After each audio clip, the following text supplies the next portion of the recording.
Okay, read this. If chain is removed, see operator's manual for timing instructions.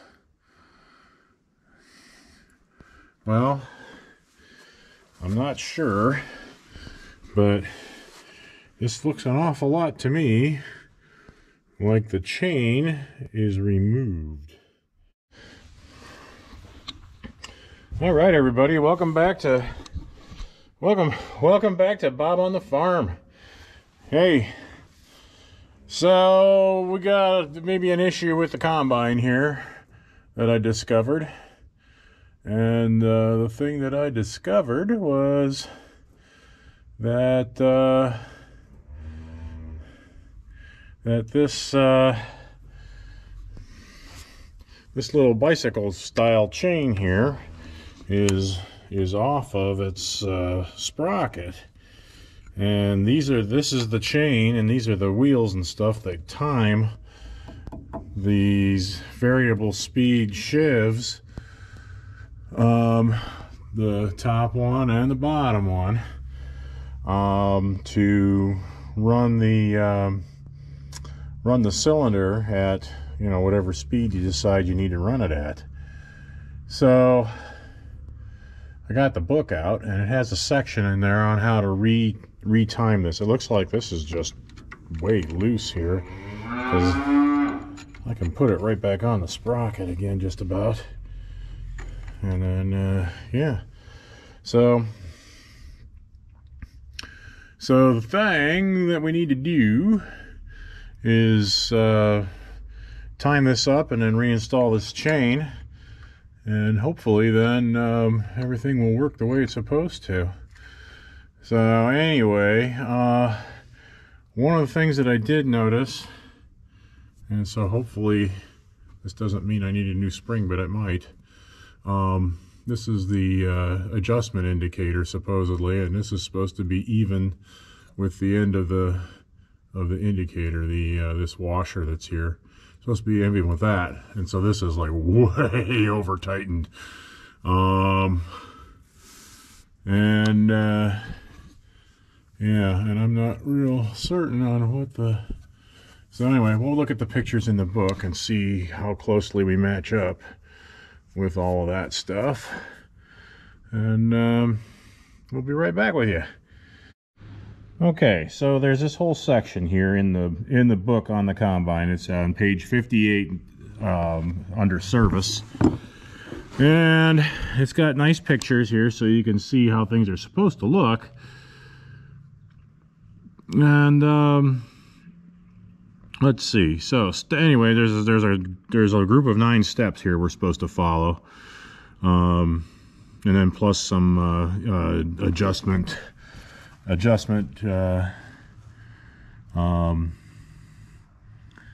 the drive belt and everything. So what we're going to do is we're going to follow it step by step and see if we can't make this thing work right. So anyway, the first thing we have to do is remove the timing chain by disconnecting. Well, we don't have to do that because yeah, because the timing chain's already off. And so the next step will be release the tension on the intermediate shaft drive belt. And I believe that is, let's see, so we got 3/4. Where's my other 3/4? Come on, I couldn't lose them both already, right? So anyway, that is this tensioning gizmo here. There's a 3/4 inch nut on that end, 3/4 inch nut on that end. According to the pictures, this thing is already way over tightened, so we're going to loosen it up and see what kind of spring we got here. Okay, so okay, well, that's nice and loose now.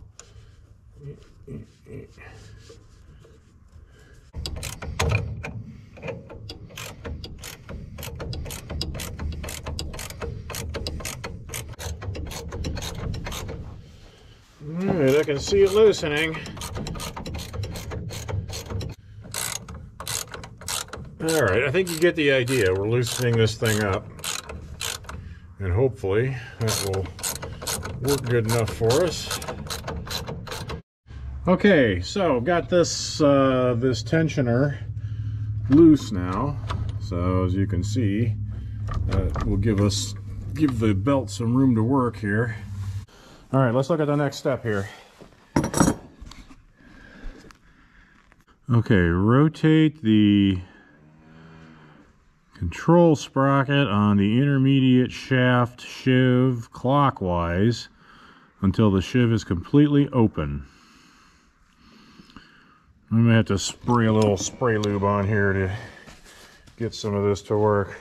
All right, so it looks to me like it's pretty dirty up in here. So I'm gonna try my best to clean this out a little bit here and make it easier to get this to turn. Hopefully we'll be able to make it work. So, okay, so anyway, hopefully next time I show you this, it'll look much nicer, and hopefully we'll do what it's supposed to do. All right. So, I don't know if you can see this or not. I can't see it even. So anyway, there's this sprocket here, and it says to turn it clockwise, but it won't turn. So I'm going to try to give it a little extra persuasion here. Oh, there it goes. Not too shabby. Maybe it'll turn by hand now. Put this thing down. Alright, so, oh yeah, there we go.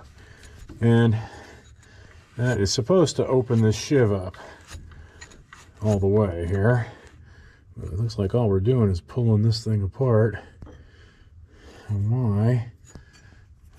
Oh, here it goes. Okay.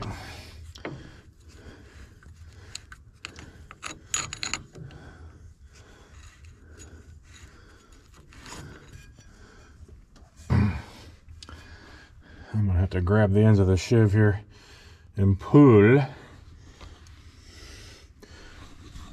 don't know if I can do this and have you watch at the same time. Oh, see, it does work like that. All right, we're getting there.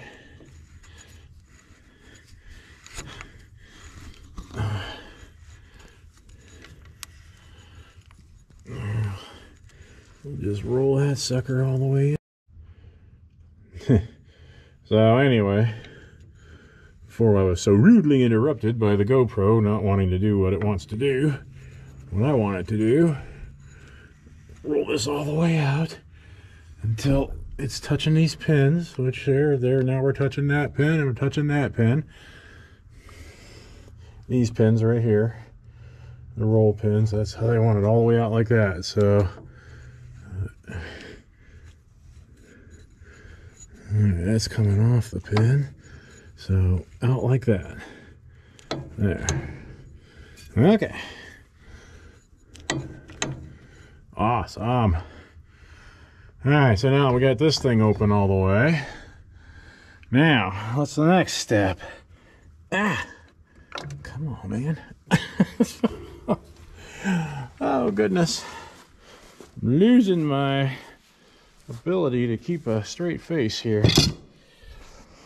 Alright, next item on the list here is number 4. Not illustrated. Start the engine and engage the separator drive.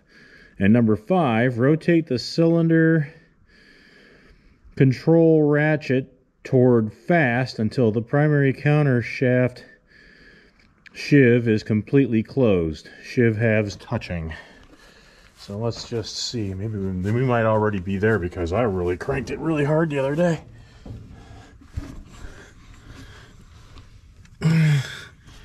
No, they're not touching yet. I don't know if you can see up in there. We get some light up. Oh, look at that. There. So, yeah, I don't know if we get to see that very well or not here. Yeah, let's do this. Can you see that? There. All right, so that's an extreme close-up of the of the sheaves. I want those two halves to be touching. So it looks like they're about, oh, half an inch apart yet. So I guess I do get to start it up and run them together here. Okay, let's make sure we got everything out of the way here. We certainly would not want to get things tangled up into the combine. All right, I guess we're all clear. Okay, so let's go do that. So here we go, up on the combine. Oh, come on, Bob, you can do it. Okay, we don't have a whole lot of light up in here, but that's the thing that they're talking about. And towards fast is ratcheting it this way. So we'll go ahead and get her started up. And oh, we're not in.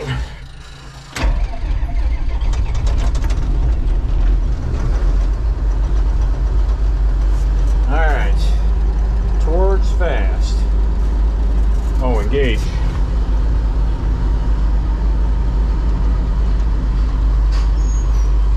Whoops, we don't want that part. Okay.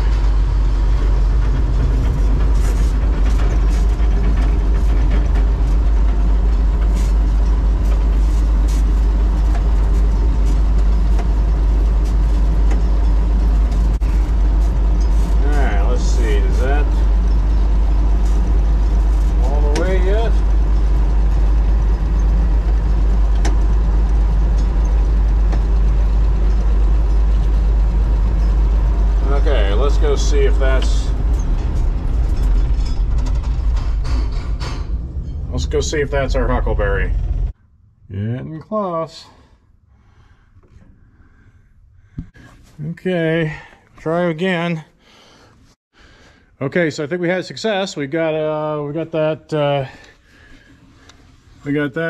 upper sheave closed all the way down so that it's so that the halves are touching. And so that should be the things that we need to do in order to get this thing to work right.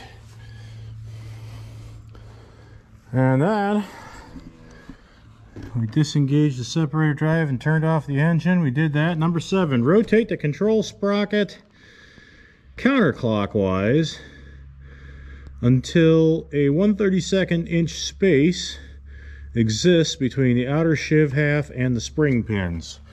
Well, I don't know if I have a... I'm gonna have to go talk to Andy. I think I will go talk to Andy, in fact. All right, I went to Andy's and he had a feeler gauge that I can add two of these little blades together and come up with 1/32 of an inch, or really close to it. 1/32 of an inch is 0.03125. And I got a what the heck is this one? This one is a 0.026 and a 0.005, which gives me a 0.031. And that's close enough, I think, for what it's for. So you see this roll pin here in this glide pin, and that is right up against, you know, this half of the sheave. This half of the sheave is right up against that roll pin. So what we're supposed to do is put a 1/32 gap between the sheave body and the roll pin. So in order to do that, it looks like we've got to turn this thing counterclockwise. Turn this thing counterclockwise until we have a little gap in there. Come on, are you going? Ooh. I don't even know. I turned it quite a bit and we got nothing. I might need to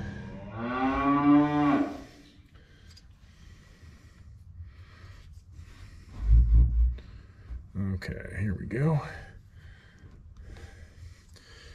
All right. So what the heck here? Come on, man. Oh, I bet you this.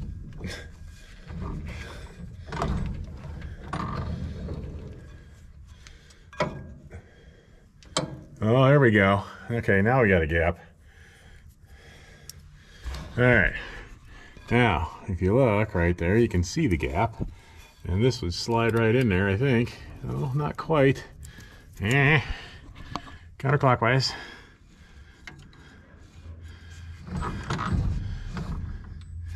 All right, there's a gap there. Why won't this thing fit through it? All right, there we got it. Okay, I'm gonna say that's it already.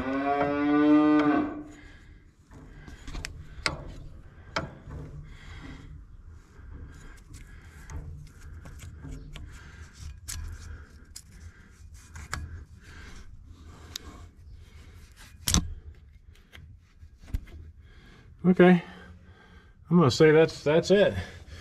So with that, we have to go back to the instructions again and read the next step. So that was number 7. And let's see, install timing chain. Important when installing the chain, maintain the 1/32 inch space between the outer sheave half and the spring pins, and make certain the primary countershaft sheave halves are touching. Well, we're not going to move those, I don't think. Adjust the intermediate shaft drive belt. Oh, that's number 9. Number 8, install timing chain. Okay, so we just put the timing chain on. To do that, though, we're going to have to loosen up some bolts and make some room to move the tighteners here. It might be a half, they might be a 9/16. Let's just see here. I think it might be a half. Oh, I think the 9/16. Let's put that away.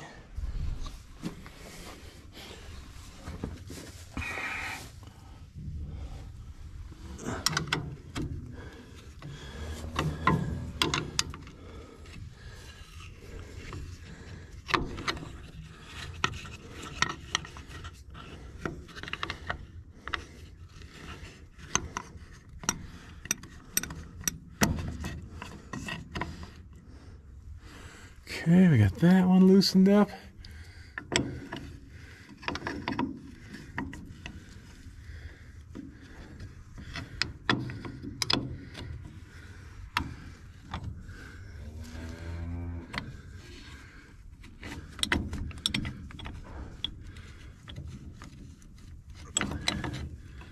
Okay, we got that one loosened up. So now we might have enough slack to get this thing on the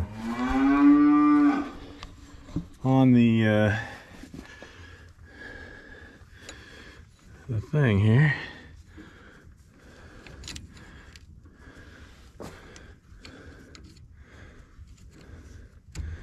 Or not.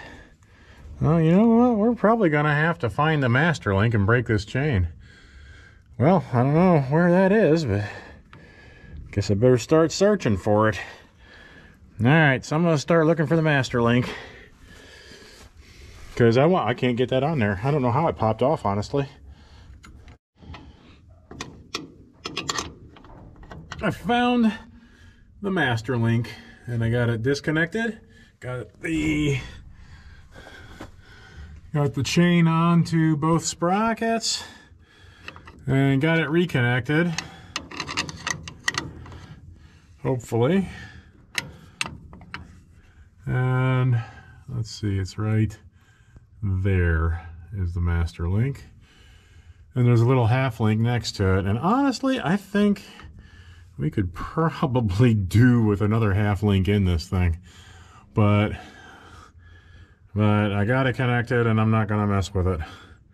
So anyway, the only step left to do now is setting the setting that tensioner for the intermediate shaft drive belt. And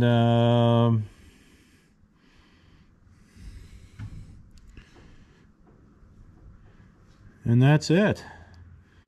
So anyway, I will work on that and I'll show you what I got when I get done. So anyway, hope you liked this little video. Hope it was helpful, because quite honestly, it can be a very intimidating little task. But really, once I get into it, it really wasn't all that difficult. You just got to follow the instructions. So my recommendation is that if you have one of these old combines, get a book. And get a book and use it. Because the books on these old combines had all kinds of good information in them, from where all the lubrication points were to, well, a job like this that I did today. So yeah, get a book. All right. Bob on the Farm out. Yeah, hey, if you liked this video today, please hit me with a like. Leave some comments if you got any helpful hints on other things. You know, maybe somebody else will gain, you know, from your knowledge. And also, if you have not done so, subscribe to Bob on the Farm. You know you want to, and it's painless. So get her done. Okay, so according to the book, this spring, the end of the spring here, or actually this washer, is supposed to be flush with the end of this metal blade. So I think we're pretty close to that.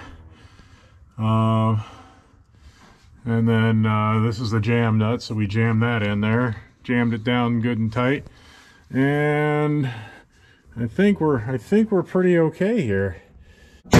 Once again, have a good night, everybody. We'll catch you next time.